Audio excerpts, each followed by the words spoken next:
Dina kieu urang baris medar tradisi Sunda.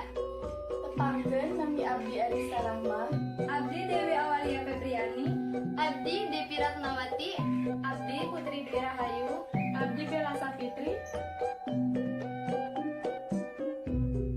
Tradisi Sunda. Istilah tradisi hartina adat kebiasaan atawa tali paranti anu turun-tumurun ti karuhun nepi ka anak. Masih dilaksanakeun dina pakubuhan masyarakat. Pikeun ngamumule tradisi dilaksanakeun ku cara diwariskeun ti kolot ka anak. Tatalepa boh ku cara lisan, kalakuan jeung cara tinulis. Contoh tradisi Sunda, seren taun nu aya di Cisolok, Sukabumi, nyangku di Panjalu, Ciamis. Seren taun biasana urang Sukabumi nu sok ngalaksanakeunna ngaluat bumi Banjarsari. Suroan di Cirebon, Saparan di Cirebon, Lebo Wekasan di Bogor, jeung sajabana. Karangan Pedaran. Karangan Pedaran mangrupikeun karangan atawa wacana anu eusina ngajanrekeun hiji objek. Kumaha carana, kumaha tujuanana, kumaha gunana. Nah, karangan Pedaran teh dina bahasa Indonesia mah sok disebat oge karangan bahasan atawa karangan eksposisi.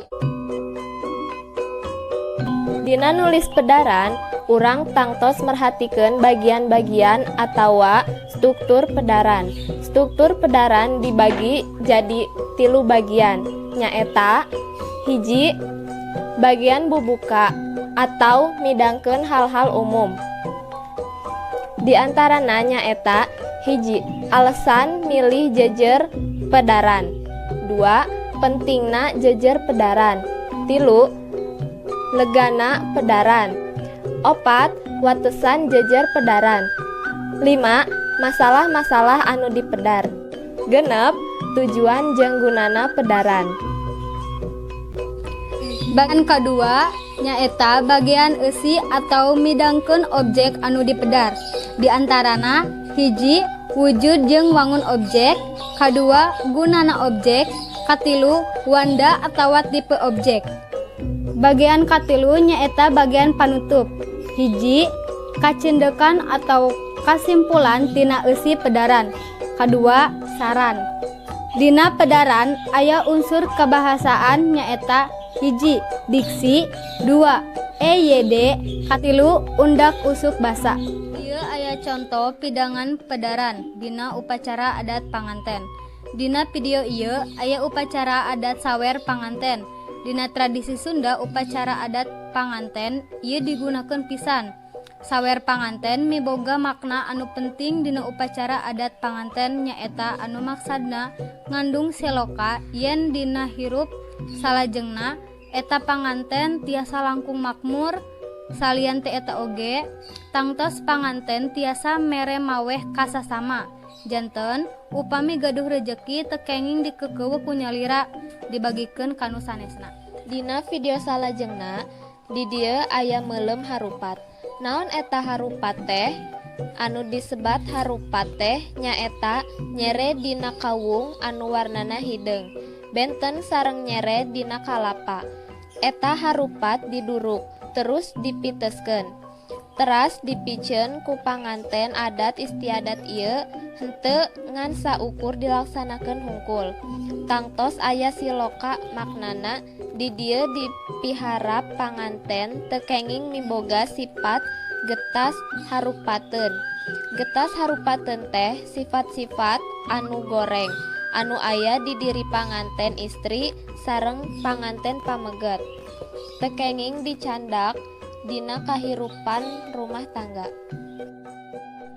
Video salajengna di dieu aya siraman.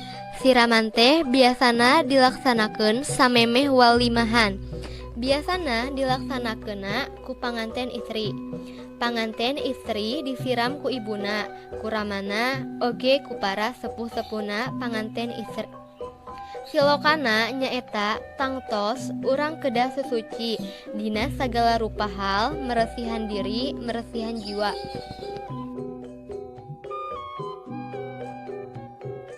Video salajengna di dieu aya Upacara huap lingkung. Panganten istri sareng panganten pamegat dihuapan ku ibuna sareng kuramana. Oge panganten istri sareng panganten pamegat silih huapan dipungkas ku pabedol-bedol bakakak. Dina tradisi ieu ngandung siloka nyaeta diantarana yen dina hirup rumah tangga teh antara salaki sareng pamajikan kedah silih asih silihnya Hatur nuhun, sakian nu bisa dipikah hatur ku abdi sadaya. Hapunten milih aya kalepatan. Wassalamualaikum warahmatullahi wabarakatuh.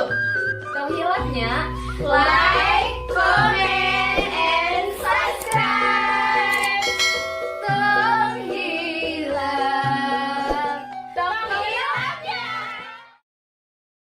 Nah, hapunten pilih ayat Gandeng. Satu. Sampurasun. Katilu Wanda atau Dep ayo.